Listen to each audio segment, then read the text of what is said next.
আসসালামু আলাইকুম সবাইকে math Bangla GK English YouTube চ্যানেলে স্বাগতম। আজকে আমাদের সাধারণ জ্ঞানের একটা ভিডিও। আজকে আমাদের ভিডিওতে আমরা শুধুমাত্র বিগত 6 মাসে বিভিন্ন চাকরি পরীক্ষাতে আসা যে প্রশ্নগুলো সাধারণ জ্ঞানের ওই প্রশ্নগুলো থেকে সবচেয়ে কমন যেগুলো রিপিট হচ্ছে বারবার ওগুলো কালেক্ট করছি এবং এগুলো আপনাদের বিসিএস সরকারি চাকরি নিবন্ধন কিংবা প্রাইমারির জন্য equally very very important. So let's start the video and check our first question. The first question is North Atlantic Treaty Organization বা সামরিক জোট কত সালে স্বাক্ষরিত হয়? নর্থ আটলান্টিক ট্রিটি অর্গানাইজেশন বা নেটো যেটা, এটা কত সালে স্বাক্ষরিত হয়েছিল? এটা হচ্ছে 1949 1949 সালে স্বাক্ষরিত হয়েছিল। বাংলাদেশ আইসিসি পিআর এর স্বাক্ষরকারী একটি দেশ। আইসিসি পিআর এর পূর্ণরূপ কি? এটার পূর্ণরূপ হচ্ছে international covenant on civil and political rights. Greenland কোন রাষ্ট্রের অন্তর্ভুক্ত? গ্রিনল্যান্ড একটা আইল্যান্ড, এটা কোন রাষ্ট্রের অন্তর্ভুক্ত? এটা হচ্ছে ডেনমার্কের অন্তর্ভুক্ত। প্রথম বিশ্বযুদ্ধ কোন চুক্তির মাধ্যমে সমাপ্ত হয়? প্রথম বিশ্বযুদ্ধ সমাপ্ত হয়েছিল ভার্সাই চুক্তির মাধ্যমে। মার্কিন যুক্তরাষ্ট্রের মার্কিন যুক্তরাষ্ট্রের কোন প্রেসিডেন্ট জাপানে পারমাণবিক বোমা নিক্ষেপের অনুমোদন করেছিলেন? এটা হচ্ছে হ্যারি এস ট্রুম্যান জাপানে পারমাণবিক বোমা নিক্ষেপের অনুমোদন করেছিলেন। ওডিএস বা ওজোন ডিপ্লেটিং সাবস্টেন্সেস এর ব্যবহার কমানোর জন্য কোন চুক্তি স্বাক্ষরিত হয়? এটা হচ্ছে মন্ট্রিল প্রটোকল। আয়নাগর কি? আয়নাগর হচ্ছে গোপন কারাগার। আয়নাগর একটা গোপন কারাগার। সংবিধান অনুযায়ী জাতীয় সংসদের ইংরেজি নাম কি? যে the house of the nation. The house of the nation এটা হচ্ছে বাংলাদেশের সংবিধান অনুযায়ী জাতীয় সংসদের ইংরেজি নাম, the house of the nation.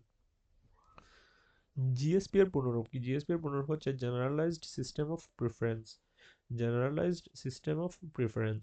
আফিম যুদ্ধ কোন দুটি দেশের মধ্যে সংঘটিত হয়? আফিম যুদ্ধ সংঘটিত হয় চীন ও ইংল্যান্ডের মধ্যকার। ক্যাপ বার্ডে দ্বীপরাষ্ট্রটি কোন মহাদেশে অবস্থিত? ক্যাপ বার্ডে অবস্থিত হচ্ছে আফ্রিকা মহাদেশে। বাংলাদেশের ওয়ারেন্ট অফ প্রেসিডেন্স অনুযায়ী সর্বপ্রথম কে অবস্থান করেন? বাংলাদেশের ওয়ারেন্ট অফ প্রেসিডেন্স অনুযায়ী সর্বপ্রথম কে অবস্থান করেন? এটা হচ্ছে রাষ্ট্রপতি। বাংলাদেশের পাকিস্তানের 1970 সালের সাধারণ নির্বাচনের প্রধান নির্বাচন কমিশনার কে ছিলেন? পাকিস্তানের 1970 সালের সাধারণ নির্বাচনের প্রধান নির্বাচন কমিশনার ছিলেন বিচারপতি সাত্তার। বাংলাদেশের সর্বোচ্চ সংখ্যক চা বাগান রয়েছে কোন জেলায়? এটা হচ্ছে মৌলভীবাজার জেলাতে বাংলাদেশের সবচেয়ে highest number of T state রয়েছে।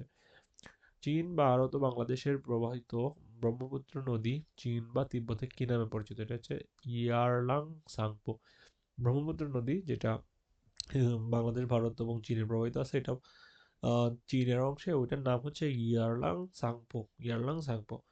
বাংলাদেশের জুলাই বিপ্লবের শহীদ আবু সাহিদ কোন বিশ্ববিদ্যালয়ের ছাত্র ছিলেন? তিনি ছিলেন বেগম রোকেয়া বিশ্ববিদ্যালয়ের ছাত্র। ডেমোগ্রাফিক ডিভাইডেন্ট বলতে কি বোঝায়? এটা হচ্ছে কর্মক্ষম বয়স গোষ্ঠীর অনুপাত বৃদ্ধি করা, এটাকে ডেমোগ্রাফিক ডিভাইডেন্ট বোঝায়। হালিমা ইয়াকুব কোন দেশের রাষ্ট্রপতি ছিলেন? হালিমা ইয়াকুব ছিলেন সিঙ্গাপুরের রাষ্ট্রপতি বা president Halima Yakub.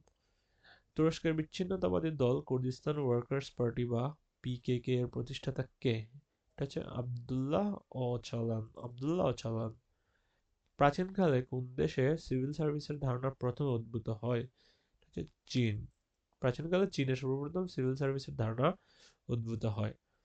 Black lives matter এটা কি? এটা হচ্ছে একটা বর্ণবাদ বিরোধী আন্দোলন বা রেসিজমের বিরুদ্ধে একটা মুভমেন্ট। ইউরোপের ককপিট বলা হয় কোন দেশকে? ইউরোপের ককপিট বলা হয় বেলজিয়ামকে ইউরোপের ককপিট বলা হয়। কাল ডে সেক এর অর্থ কি? কাল ডে সেক এর অর্থ হচ্ছে ডেড ইন্ড। হলোকাস্ট বলে চিহ্নিত করা হয় কোনটিকে? দ্বিতীয় বিশ্বযুদ্ধ চলাকালীন ইহুদি নিধন। হিটলার কর্তৃক দ্বিতীয় বিশ্বযুদ্ধকালীন যে ইহুদি নিধন বা ইহুদি গণহত্যা করা হয়েছিল, ওই ইনসিডেন্টকে বা ওই ঘটনাটাকে হলোকাস্ট বলে চিহ্নিত করা হয়। হলোকাস্ট। চীনের প্রস্তাবিত 1000 শয্যার হাসপাতালের জন্য নির্বাচিত জেলা হচ্ছে নীলফামারী। ব্রিক্সের দশম সদস্য হিসেবে যোগ দিয়েছে ইন্দোনেশিয়া। ব্রিক্সের দশম বা 10তম সদস্য দেশ হিসেবে যোগ দিয়েছে ইন্দোনেশিয়া। গাজা ইসরায়েল যুদ্ধ কত তারিখে শুরু হয়? এটা হচ্ছে 7 অক্টোবর 2023-এ। গাজা ইসরায়েল যুদ্ধ শুরু হয় 7 অক্টোবর 2023-এ। ইসাখার রাজধানী কোথায় ছিল? ইসাখার রাজধানী ছিল সোনারগাঁও যেটা বর্তমানে নারায়ণগঞ্জে অবস্থিত। বাংলাদেশ কবে সাবমেরিন কেবলে যুক্ত হয়েছে? বাংলাদেশ 21/5/2006 এই তারিখে সাবমেরিন কেবলে যুক্ত হয়েছে। রাষ্ট্রপতি কর্তৃক জারিকৃত আইনকে কি বলে? অধ্যাদেশ। রাষ্ট্রপতি যখন কোনো আইন জারি করেন ওই আইনটাকে বলে অধ্যাদেশ। বাংলাদেশের গভীরতম কয়লাক্ষেত্র কোনটি? বাংলাদেশের গভীরতম কয়লাক্ষেত্র হচ্ছে জামালগঞ্জ জয়পুরহাট। জয়পুরহাটের জামালগঞ্জের যেই কয়লাক্ষেত্রটা আছে সেটা বাংলাদেশের সবচেয়ে গভীরতম।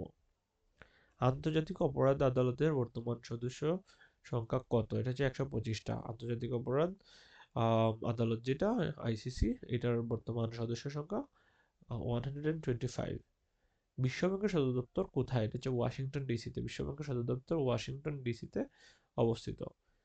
প্রতিবাদী তারুণ্য ক্যাটাগরিতে মরণোত্তর স্বাধীনতা পুরস্কার পেয়েছেন আবরার ফাহাদ। বুয়েটে ছাত্রলীগ কর্তৃক হত্যার শিকার হওয়া যে স্টুডেন্ট আবরার ফাহাদ, উনি প্রতিবাদী তারুণ্য ক্যাটাগরিতে মরণোত্তর স্বাধীনতা পুরস্কার পেয়েছেন। নব থিয়েটারের স্থপতি কে? নব থিয়েটারের স্থপতি হচ্ছেন আলী ইমাম। নব থিয়েটারের স্থপতি আলী ইমাম। কোন দুটি দেশকে হরমুজ প্রণালী ভৌগোলিকভাবে পৃথক করেছে? ইরান ও ওমান। ইরান ও ওমান এই দুইটা দেশকে হরমুজ প্রণালী ভৌগোলিকভাবে পৃথক করছে। কোন দেশ আমেরিকাকে স্ট্যাচু অফ লিবার্টি উপহার দিয়েছেন? ফ্রান্স। আমেরিকাকে একটা ফ্রেন্ডশিপের আইডেন্টিটি হিসেবে স্ট্যাচু অফ লিবার্টি উপহার দিয়েছিল। বিশ্বের প্রথম পুনর্ব্যবহারযোগ্য রকেট হচ্ছে স্টারশিপ। এটা এলন মাস্কের একটা কোম্পানি এটা বানাইছে। ওকে। সরকারি গেজেটে জুলাই গণঅভ্যুত্থানের মোট শহীদ হচ্ছেন 836 জন। 836 জন। বিরল খনিজ মজুদের শীর্ষ দেশ হচ্ছে চীন। পৃথিবীর মধ্যে চীনে সবচেয়ে বেশি রেয়ার মিনারেলস বা বিরল খনিজ যেটা, এটা স্টোরেজ আছে। Okay guys, that's it for today. আমাদের আজকের সাধারণ জ্ঞান ভিডিও এই পর্যন্তই। এরকম সিমিলার বাংলা, গণিত এবং ইংরেজির নিয়মিত অনুশীলনমূলক ভিডিও পেতে আমাদের চ্যানেলটা এখনই সাবস্ক্রাইব করুন। ধন্যবাদ সবাইকে।